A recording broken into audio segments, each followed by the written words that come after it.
Mini vlog! Hi mga ka-friendship! A day in my life as a lipi ng salapi. So yan, ang video natin ngayon is brought to you by Charis. So yan pala, dumating na yung aking parcel.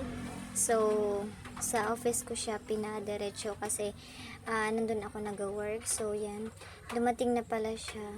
So ang mini table namin, ang minimalist namin na table. So pina-assemble ko na nga. Nagpatulong na ako sa kapatid ko kasi hindi ko siya kayang mag-isa lang. Parang ikaw, hindi kita kayang mawala. Ay!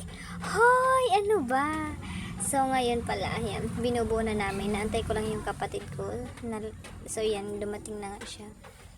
Nagpatulong na akong pares kasi hindi ko pala makuha siya. Kasi yung nalagay kong tornilyo is same maliit. Tapos sa kabila, same malaki. Dapat pala yung malaking ano niya is doon sa pinaka table talaga. So nalagay ko siya sa may gilid na yan. Yung maliit na yan diyan ko nalagay na dapat pala dito sa taas. So yun ang katangahan ng isang nanay.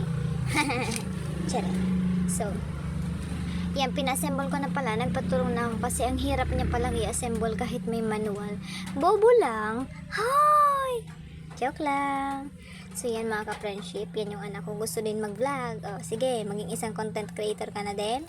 Sige, i-push natin yan. Baka ikaw ng solusyon. Charot.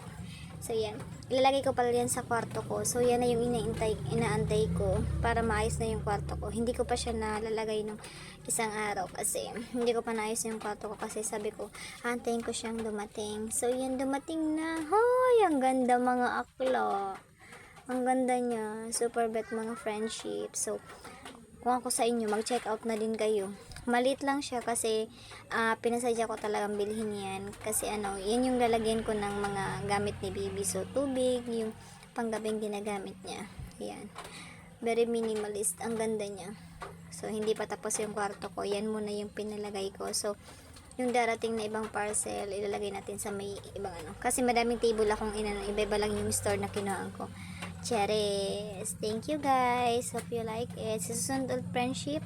So, abangan nyo ulit ang aking susunod na video. Thank you guys! Hope you like it.